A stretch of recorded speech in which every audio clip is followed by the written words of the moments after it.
Bendiciones. Vamos a empezar la clase de hoy. Vamos a empezar leyendo Colosenses 2:8.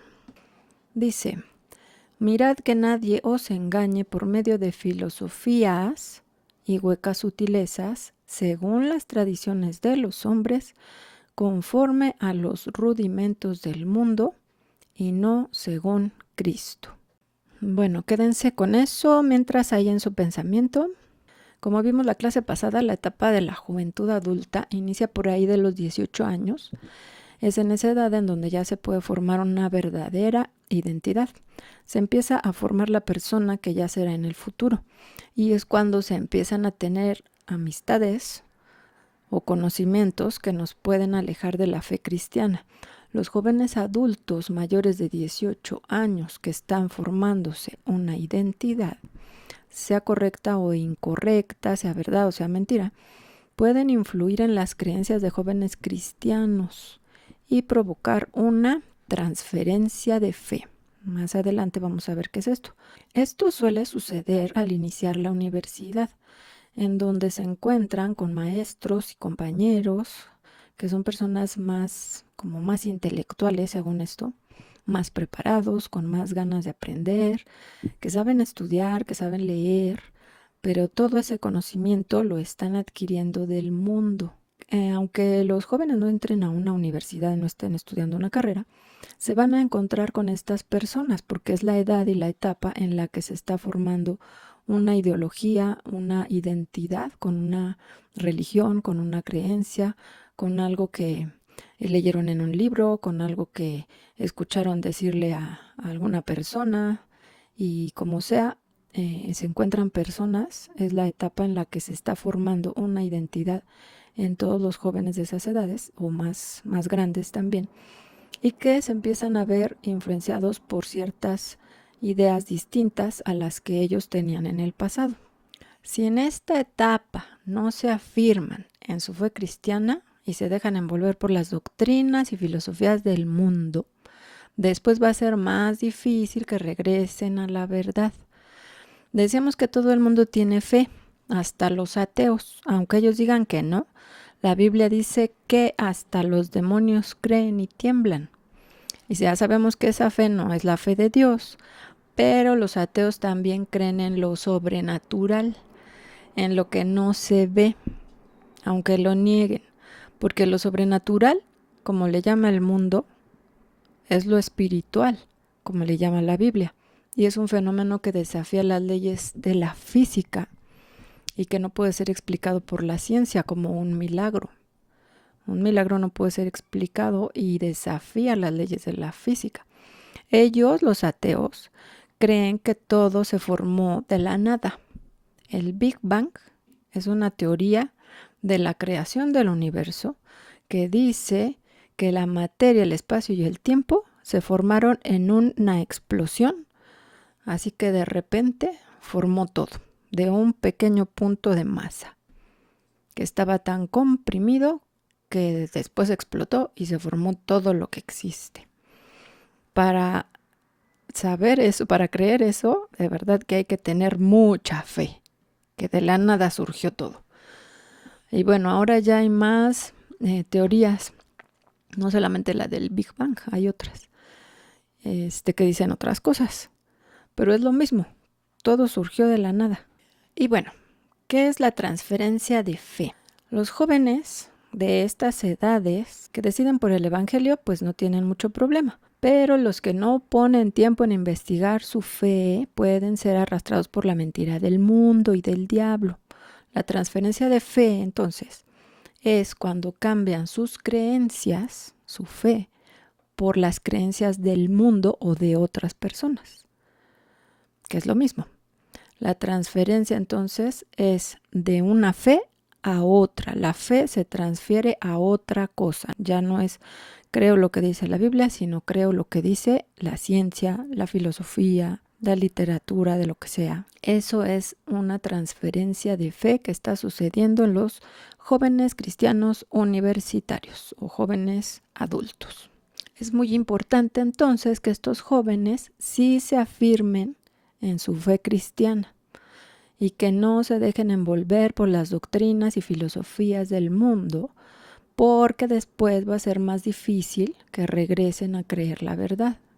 Sí pueden regresar, pero les va a costar más trabajo o va a costar más tiempo. Y se van a dar sus tropiezos y sus golpes y ¿para qué?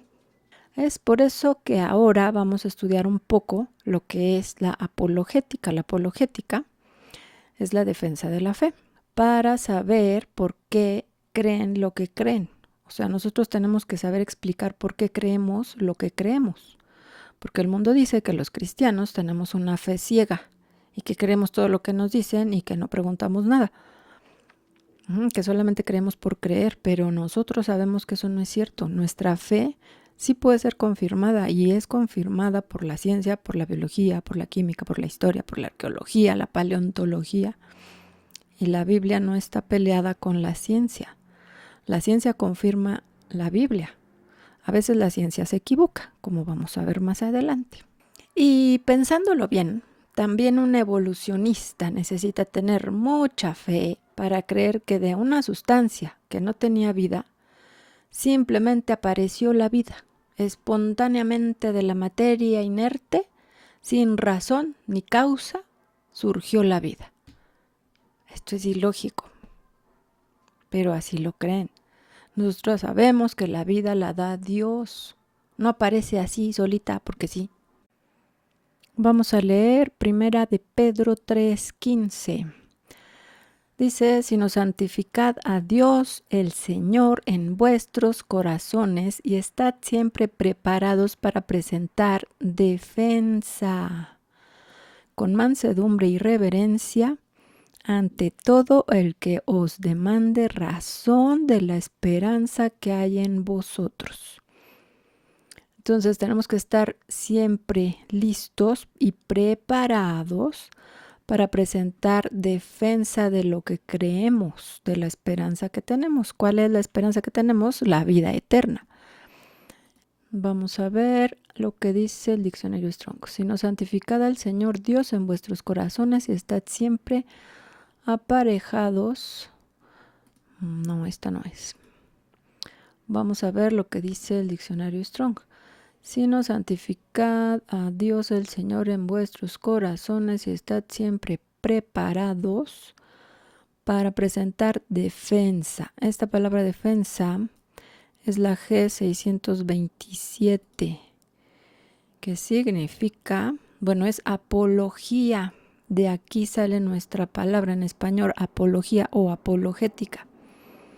Y significa ruego, súplica, declaración. Se traduce como defender o defensa. Entonces, bueno, el diccionario Tuji dice defensa, justificación, excusa o respuesta en todos estos versículos. Entonces podemos ver otro diccionario, Swanson, diccionario Swanson. Dice que significa defenderse a sí mismo, hacer una justificación formal, justificación. Entonces debemos nosotros estar preparados para responder al que nos pregunte por qué tenemos esta fe, por qué creemos lo que creemos, por qué creemos que la Biblia es la que dice la verdad. Tenemos que estar preparados para defender nuestra fe y darles una justificación formal de lo que creemos y por qué lo creemos. Y con eso también nosotros vamos a defendernos a nosotros mismos de no caer en las mentiras del diablo. Entonces, ¿qué es la apologética según el diccionario de la Real Academia Española? Que dice que en uno de sus significados, que la apologética es el conjunto de argumentos que se exponen en apoyo de la verdad en una religión. Viene de la palabra apología, como ya lo vimos en griego, que significa discurso, en defensa de alguien o de algo. Bueno, esto es lo que dice el diccionario. Dice que son argumentos que se exponen en apoyo de la verdad en una religión. No todas las religiones tienen la verdad. La verdad no es para todos, solo hay una verdad. Entonces, estos argumentos se exponen en apoyo de las creencias en una religión. Y son un discurso, estos argumentos se hacen un discurso de defensa de alguien o de algo, en este caso, de una religión. Bueno, si se fijaron, el diccionario dice que son argumentos para defender una creencia. Pero en apologética cristiana tenemos no solo los argumentos, sino las evidencias. Se trata más de eso, de tener más evidencias que solamente estar hablando y hablando y hablando. No, tenemos que demostrarlo y podemos demostrarlo porque creemos lo que creemos. Y obviamente ya después de haberles dado los argumentos y las evidencias, vamos a estar orando por esa persona para que el Espíritu Santo lo redarguya primero de pecado y lo redarguya y le enseñe y le dé discernimiento para entender que lo que nosotros le estamos diciendo es la verdad y que se lo estamos diciendo por algo bueno para él o para ella. Y bueno, para muchos intelectuales y científicos, la Biblia está escrita por hombres, pero nosotros los cristianos sabemos y creemos que el Espíritu Santo de Dios inspiró a los hombres que la escribieron. Y eso de que Dios la escribió lo podemos comprobar precisamente con argumentos, y un argumento es un razonamiento para probar o demostrar una proposición. Hoy vamos a aprender algunos argumentos para defender nuestra fe y algunas evidencias para defender y demostrar que lo que creemos es verdad. Delante de personas que han leído más y que han estudiado más y que se han preparado más, según ellos, que nosotros, y que nos quieren enseñar y que nos quieren demostrar que la Biblia es falsa, que lo están haciendo. Es gente que se sigue preparando a lo mejor y que son muy cultos, entre comillas, y que han caído en un orgullo intelectual, un orgullo de conocimiento del mundo, pero ignoran las cosas de Dios y las del mundo espiritual. No saben nada. Quizás en la escuela sí se enseñe qué es lo que deben creer y por qué deben creerlo. Se están dando los argumentos de ciencias. Se les dan argumentos y razonamientos a los jóvenes para que sepan por qué deben creer lo que creen. Y quizás esto nos ha faltado un poquito a los cristianos en las iglesias, enseñar cuáles son nuestros argumentos y nuestras evidencias para demostrarle al mundo que lo que creemos es cierto.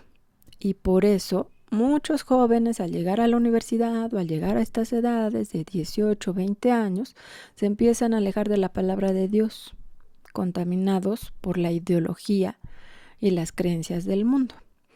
Cuando los jóvenes tienen que defender su fe frente a otras doctrinas, a otros pensamientos, a veces no tienen la habilidad de confrontar esa situación. Y en estos tiempos en donde la cantidad de información es muchísima, a diario, en todo momento y en todos lados nos están bombardeando con información del mundo y que es contraria al reino de Dios, mucha de esa información viene sin una fuente clara. La juventud está recibiendo el mensaje que se les está presentando generalmente en redes sociales, en internet. Y muchos no están equipados para discernir o distinguir o por lo menos investigar si las ideas y los pensamientos que están aprendiendo, que les están metiendo en la cabeza, están compitiendo con la verdad y ver si son reales o son falsos y ver quién tiene la razón. Tienen que investigarlo y tienen que aprender a aprender. No solamente estar absorbiendo toda la información sin consultar si la nota que están viendo, si la noticia, si el texto es verdad. Las fake news están por todos lados. Y vamos a ver entonces cuáles son las causas o algunas causas de la transferencia de fe. Número 1. El ejemplo de los padres. Una de las causas de la transferencia de fe es el modelo de los padres. Los jóvenes aprenden de lo que ven en su casa desde que son niños. Y si los padres los han llevado a la iglesia desde que son chiquitos, pero no les han dado un buen testimonio, que el matrimonio no se lleva bien, que hay pleitos, que hay injusticias, que hay engaños, que hay mentiras, intolerancia, falta de amor y comprensión y en general así un mal testimonio de los padres, los hijos van a aprender a hacer lo mismo y verán que la verdad no se vive en su casa, por lo tanto tiene que ser mentira. Están viendo solamente hipocresía en sus padres. Van a la iglesia, se comportan de una forma, pero llegan a su casa y se comportan de otra. También maltratan a los hijos, los hacen enojar, les hacen injusticias. Y entonces los hijos dicen, bueno, cuando crecen, dicen, bueno, pues, o sea, no es que a lo mejor que lo razonen, pero ellos saben o creen saber que eso que les decían sus padres es mentira porque nunca lo vivieron. Entonces tiene que ser mentira. De esa manera es como se facilita la transferencia de fe, que se vayan a creer otras cosas. Y número 2, otra causa de la transferencia de fe en los jóvenes son las nuevas ideas. Esto se refiere a que hay varios paradigmas que se contraponen a las creencias cristianas. Entre esas nuevas ideas vamos a hablar de los paradigmas. Solamente vamos a ver 2, hay muchos. Los paradigmas son más que nada afirmaciones o premisas filosóficas. Y de los muchos paradigmas que existen, solamente veremos el relativismo como número 1 y número 2, el naturalismo. ¿Y qué dice el relativismo? El relativismo es una corriente de pensamiento filosófico que cobra fuerza en el siglo XX. Sostiene que no existe una única verdad, inmutable y universal. Entonces sostiene que la verdad es relativa. Nosotros sabemos que la verdad es solo una. Jesucristo es la verdad, su palabra es la verdad. Es la verdad y además es la vida. Con este pensamiento, el mundo enseña que tú debes hacer lo que es bien para ti o lo que es bueno para ti y que yo debo hacer lo que es bueno para mí, aunque las dos cosas sean distintas. ¿Por qué? Porque una cosa puede ser verdad para mí y como la verdad es relativa según ellos, pues tú puedes tener otra verdad. Ejemplos de verdad relativa están en las religiones, la belleza, la felicidad, que son más que nada cosas abstractas. Entonces ahí se dice, hay varias verdades, no solamente existe una, lo cual es mentira. Un ejemplo así fácil y rápido es la idolatría. Los idólatras creen que ellos tienen su verdad, creyendo que los ídolos no son nada malo, que no es malo adorarlos, que no es malo tener muchos santos, muchas vírgenes, porque son cosas buenas, les están pidiendo cosas buenas, les están rezando el rosario, no están haciendo ningún daño y esa es la verdad para ellos y pueden decirte, bueno, yo tengo mi verdad, ¿tú crees que esto es malo? Pues no lo hagas.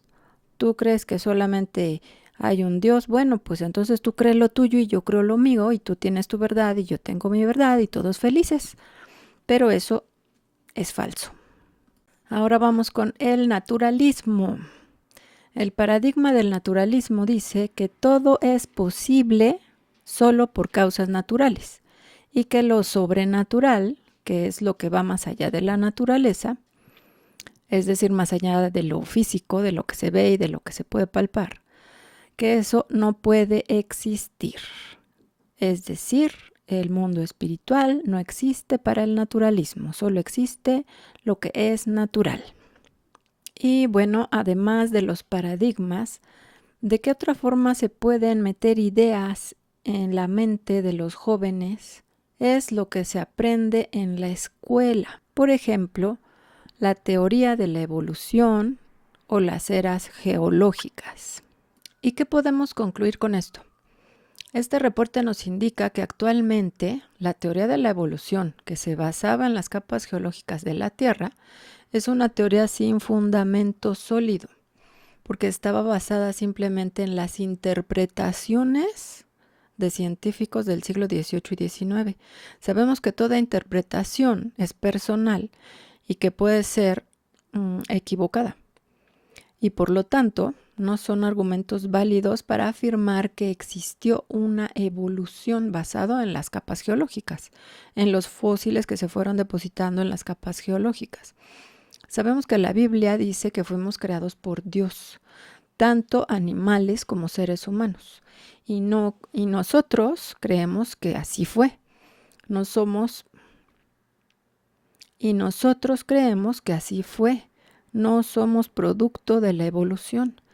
Algunos dirán que, bueno, los fósiles se han datado con millones de años de edad y que esto prueba entonces que hubo una evolución, porque son millones de años y dicen que la evolución tardó millones de años. Pero esto no es así, es mentira, porque el carbono 14 con el que se datan esas fechas no es infalible, tiene errores.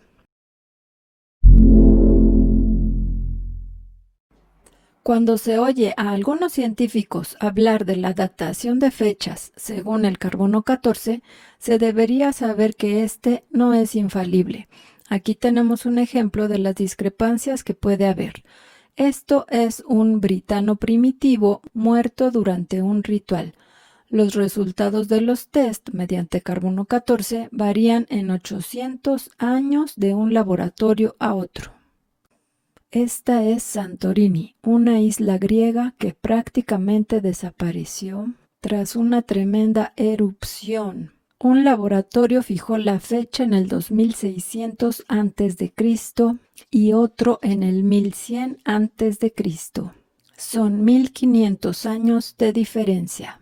Así que la prueba del carbono 14 dista mucho de permitirnos datar con seguridad un objeto porque el margen de error es demasiado grande.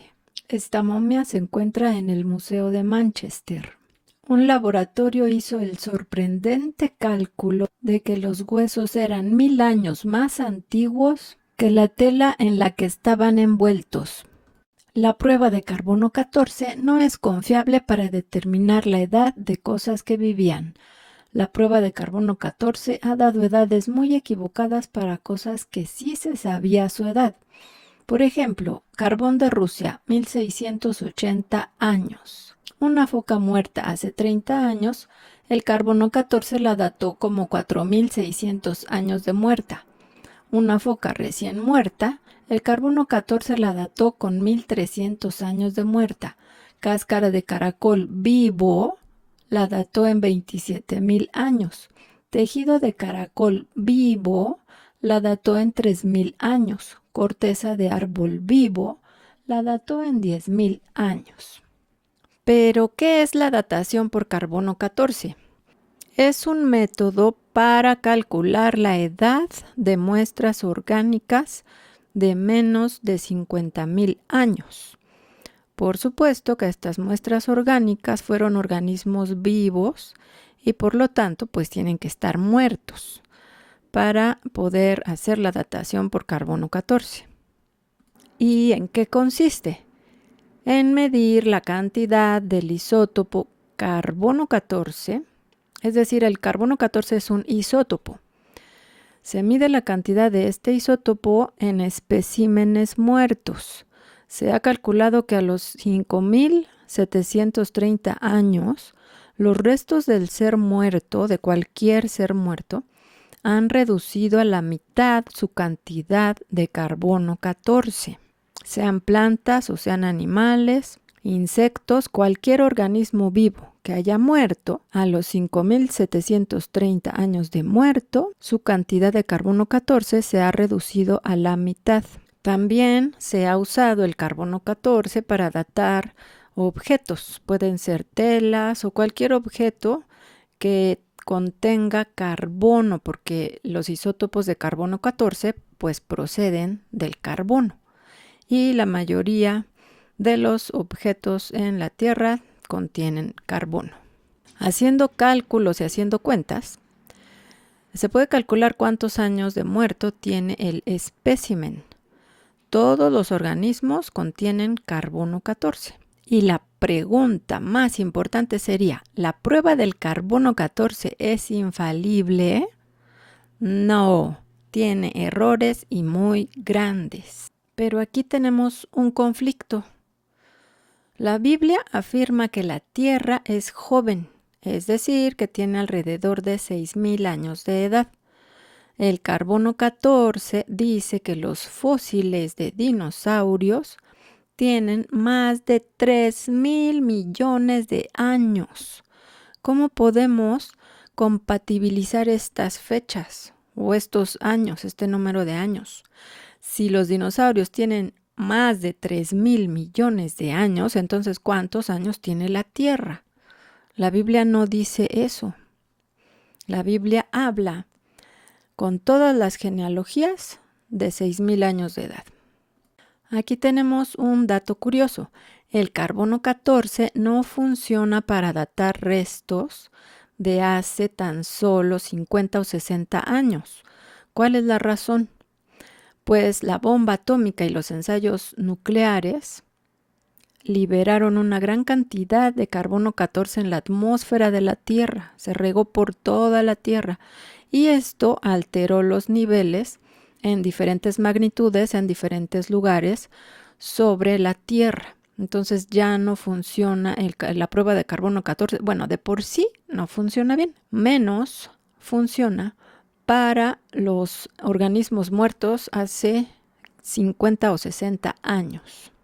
El carbono 14 afirma ser un método de datación confiable para determinar las edades de los fósiles hasta 50.000 a 60.000 años. Si esta afirmación es confiable, el relato bíblico acerca de una tierra joven de alrededor de 6.000 años está en cuestión, o sea, en duda.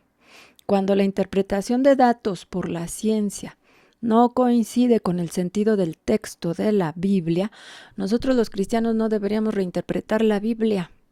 Dios sabe exactamente lo que quería decir y su comprensión de la ciencia es infalible, mientras que la nuestra es falible. Lo primero que deberíamos pensar cuando nos llegue un conflicto así es que la ciencia es la que debe tener el error, no Dios, no la Biblia. Así que no debemos pensar que es necesario modificar su palabra o reinterpretarla. Por eso, a veces es necesario estudiar un poco más para llegar a la verdad. Parece que las personas que solo creen en la ciencia tienen una fe ciega en ella, porque no se molestan en investigar si sus afirmaciones son verdaderas. La ciencia tiene muchas teorías que no han sido comprobadas. Pues de ser así, serían leyes. Estos errores científicos han tenido consecuencias en el pueblo de Dios, que no debería de ser así. Pues algunos cristianos, a causa de la presión que ejerce la ciencia y las personas que solo creen en ella, al afirmar que los fósiles de dinosaurios tienen millones y millones de años, han forzado las interpretaciones de la Escritura, cayendo al igual que la ciencia en errores y errores graves. Han llegado a sus propias conclusiones. Cristianos han llegado a sus propias conclusiones que no son reveladas por el Espíritu Santo, sino de su propio corazón y de su propio razonamiento humano. Con la ciencia humana quieren modificar la revelación del Espíritu Santo. En este caso, afirmando que los dinosaurios sí tienen millones de años y que la Biblia sí se alinea con eso, supuestamente, porque antes de Adán y Eva existió otro mundo en el cual habitaron los dinosaurios y otra especie de humanoides. Pero ese es otro tema, el de los humanoides, luego lo vemos.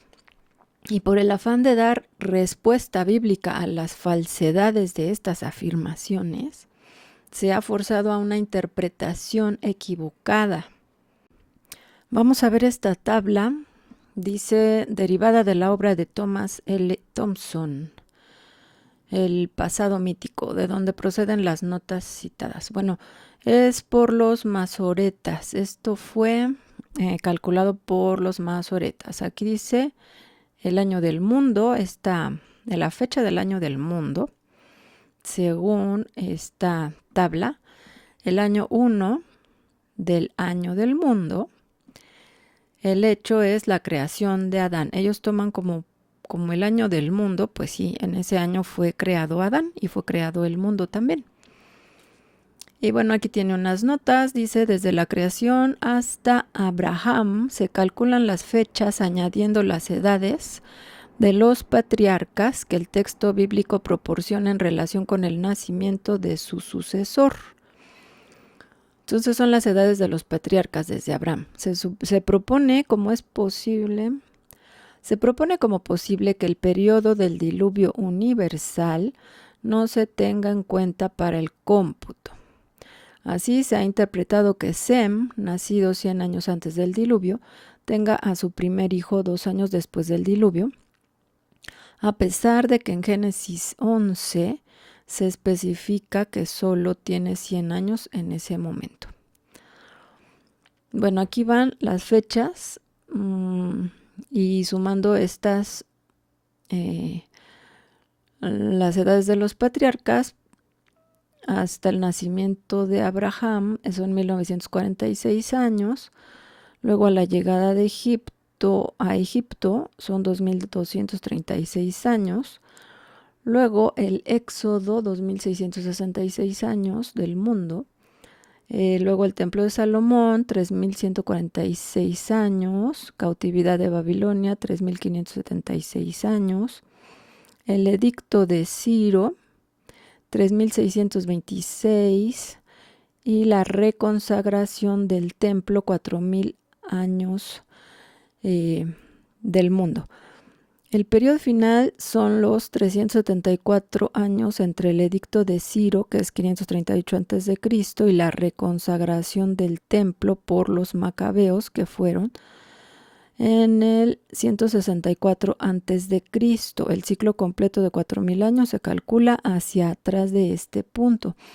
Entonces, hasta el año 164, que fue la fecha en donde estaban los macabeos, en donde fueron las guerras de los judíos con los macabeos, son 4000 años según esta cuenta. Entonces, de más o menos el 164 antes de Cristo hasta acá, que estamos en el 2020, pues son más de 2000 años, más 4000 años que ya llevaban, entonces son 6000 y tantos años.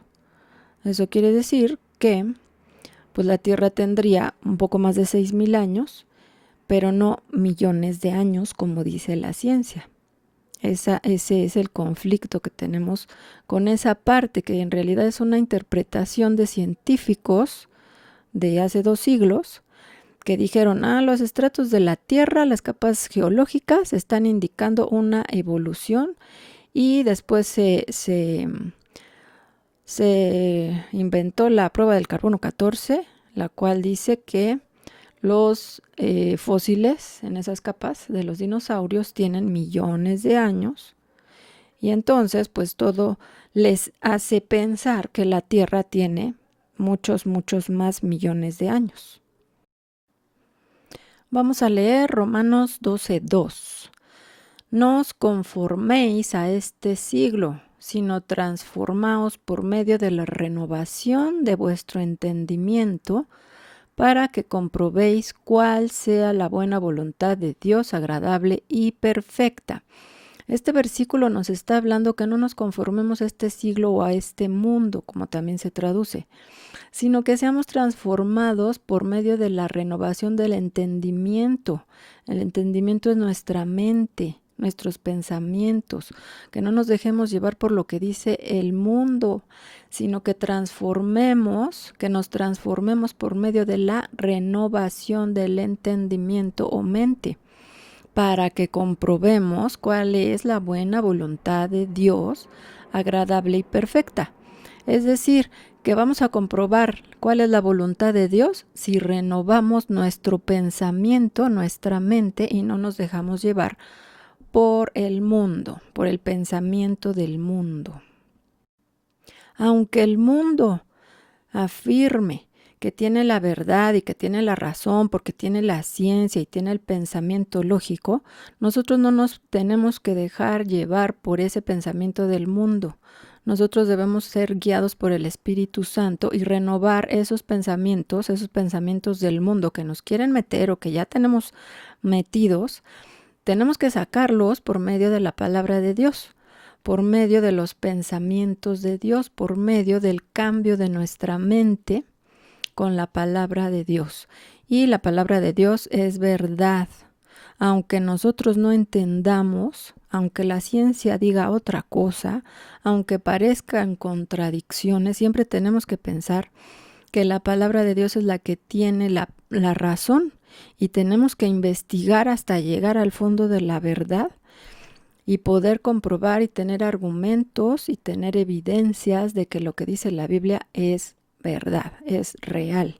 Tenemos entonces la responsabilidad de estudiar más. Si es que tenemos un conflicto nosotros mismos y tenemos dudas, tenemos que estudiar más. La teoría de la evolución no tiene una razón tampoco bien fundamentada. ¿Por qué? Porque no existe el eslabón perdido y nunca, siempre va a estar perdido, nunca lo van a encontrar. Porque es mentira que el hombre desciende del mono. El ADN del mono es muy diferente al nuestro. Si fuera verdad, pues sería el ADN igual. Sería como los perros, los lobos, los zorros, que se pueden mezclar entre ellos. Sí se dan cruzas y nacen hijos, o sea, sí se pueden reproducir porque son la misma especie. Entonces nosotros, si fuéramos la misma especie que los monos, podríamos reproducirnos con ellos y eso es imposible, no se puede. Entonces tenemos la responsabilidad de estudiar más. Vamos ahora con Primera de Pedro 3, del 15 al 16, ahí no puse el 1, pero es Primera de Pedro. Dice, sino santificad a Dios el Señor en vuestros corazones y estad siempre preparados para presentar defensa. Ya habíamos visto este versículo, defensa es apología. Para presentar apología o apologética con mansedumbre y reverencia ante todo el que os demande razón de la esperanza que hay en vosotros, teniendo buena conciencia para que en lo que murmuran de vosotros, como de malhechores, sean avergonzados los que calumnian vuestra buena conducta en Cristo. Entonces, aquí no solamente estamos hablando de que el Espíritu Santo es el que convence, claro que convence, pero también nosotros tenemos que dar los argumentos y dar las evidencias defendiendo lo que nosotros creemos y la esperanza que hay en nosotros por medio de la Biblia. Entonces, para nosotros poder predicar un evangelio que sea eficaz, también debemos darle las razones a esa gente que, como no tiene el Espíritu Santo, no tiene revelación. El Espíritu Santo los puede convencer de pecado, justicia y juicio, sí lo puede hacer. Es el que convence, no somos nosotros, ni con estos argumentos, ni con nada más.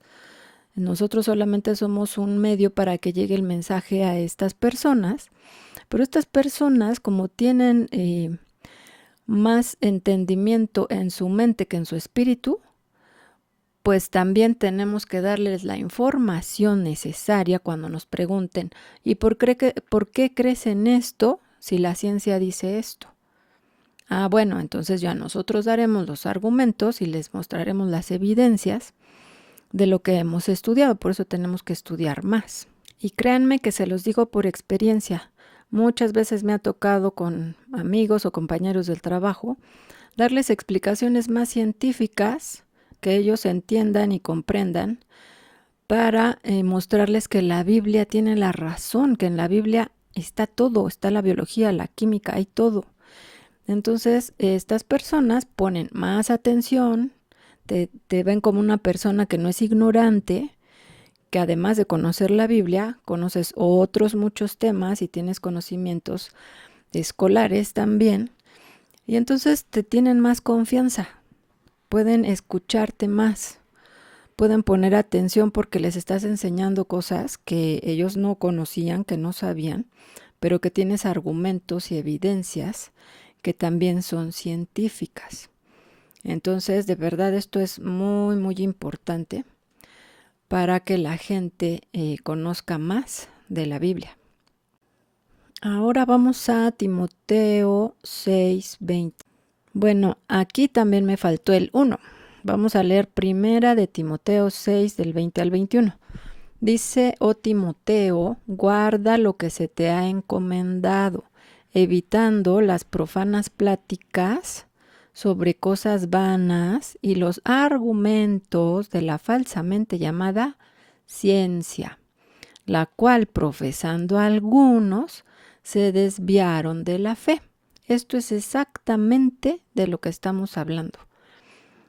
Le dice a Timoteo, Pablo le dice a Timoteo, que era un joven, que evite las profanas pláticas sobre cosas vanas y los argumentos de la falsamente llamada ciencia.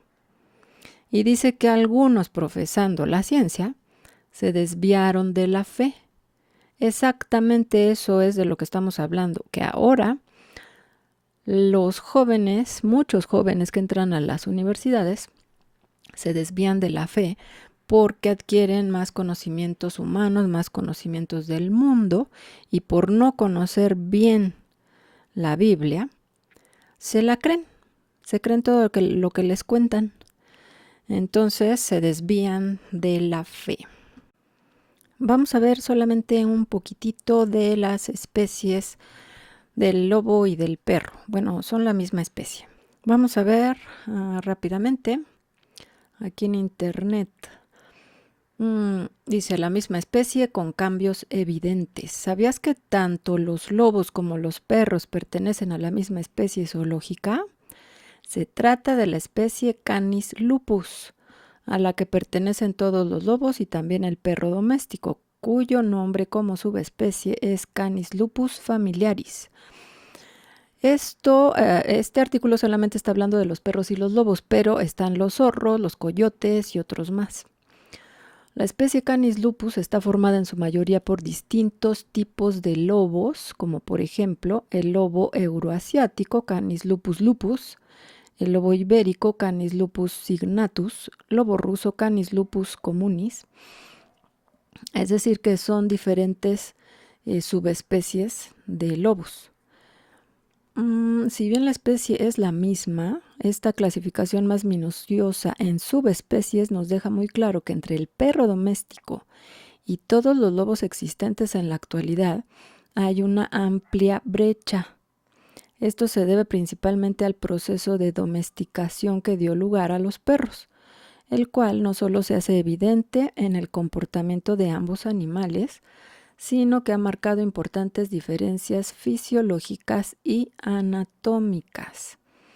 Entonces, bueno, ya habla de las diferencias anatómicas entre perros y lobos, diversidad de tamaños, el hocico, las orejas, el pelaje y todas las razas de perros, no sé si lo sepan, pero han sido creadas por el hombre. Todas las razas. ¿Por qué? Porque los empiezan a mezclar entre ellos y a seleccionar los que más les convienen y reproducirlos más, y entonces han hecho muchas razas. El hombre ha creado muchas razas, pero es la misma especie. Se ven muy distintos, pero es la misma especie y se pueden reproducir y mezclar entre ellos. No pasa nada. Lobos, perros, zorros y coyotes y no sé qué más. Así sería con el hombre y el chango, ¿no creen? Bueno, la teoría de la evolución del hombre podemos verla en otra clase. Si quieren que sea la próxima clase, pongan en los comentarios. Bueno, ese es otro tema, y para no llenarlos de información, podríamos ver también en qué se basa la teoría bíblicamente, supuestamente, qué versículos son los que toman como base, los que hablan de una teoría de un mundo anterior a Adán y Eva. Entonces, Creo que hasta aquí vamos a terminar. Bendiciones, que Dios los cuide, los guarde y los proteja en el nombre de Jesús. Les dejo un pequeño jueguito para que vean qué tanto saben de la Biblia. Y ahora vamos a ver cuánto sabes de la Biblia. Pregunta número 1. ¿Quién escribió el libro de Hechos? A. Pablo. B. Pedro. C. Juan. D. Lucas. Y la respuesta correcta es B. Lucas. Segunda pregunta. ¿Quién apareció con Jesús en el monte de la transfiguración? A. David y Samuel. B. Josué y Moisés. C. Samuel y Jeremías. D. Moisés y Elías. Y la respuesta correcta es Moisés y Elías. Pregunta número 3. ¿Quién iba a maldecir a Israel pero tuvo que bendecirlo? A. Balaam. B. Nabucodonosor. C. Moisés. D. Artajerjes. Y la respuesta es Balaam. ¿Quién rescató a David de su necio marido Nabal?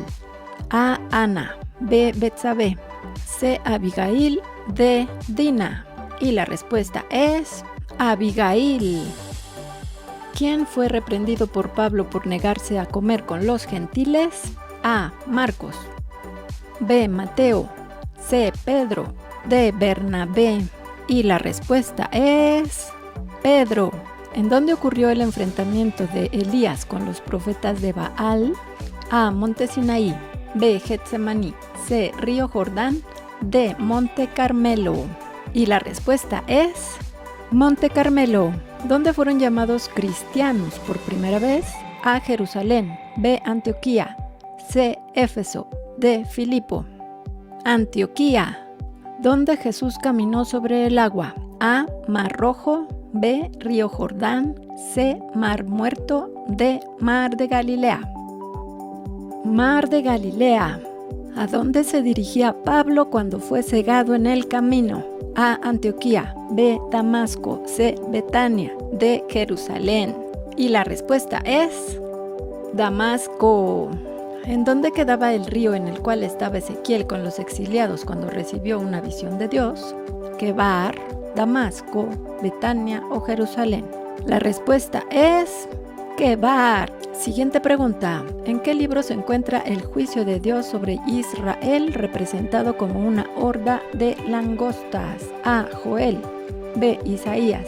C. Daniel. D. Zacarías. Y la respuesta es A. Joel. ¿En qué libro un profeta se casa con una prostituta? A. Daniel. B. Isaías. C. Ezequiel. D. Oseas. Y la respuesta correcta es Oseas. ¿En qué libro Pedro visita a Cornelio donde se entera de que Dios acepta judíos y gentiles? A. Primera de Pedro. B. Mateo. C. Hechos. D. Romanos. Y la respuesta correcta es el libro de los Hechos. ¿En qué libro Israel adora un becerro de oro hecho por Aarón? A. Génesis. B. Levítico. C. Números. D. Éxodo. Y la respuesta correcta es Éxodo. ¿En qué libro se encuentra la historia de José y sus hermanos? A. Job. B. Génesis. C. Levítico. D. Primero de Reyes. Y la respuesta correcta es Génesis.